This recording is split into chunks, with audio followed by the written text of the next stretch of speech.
Bé, l'AP7 és una autopista que paguem tots els valencians i que ho paguem quan la usem i quan estem consumint o quan estem treballant. És a dir, és un impost a la nostra economia que ja està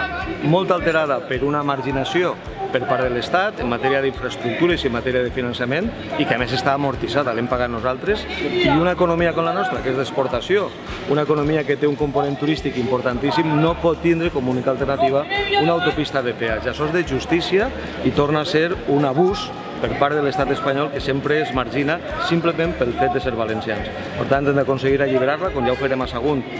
fa molts anys, amb una lluita en la que vam unir-nos tot el poble i quan ens unim ho podem aconseguir.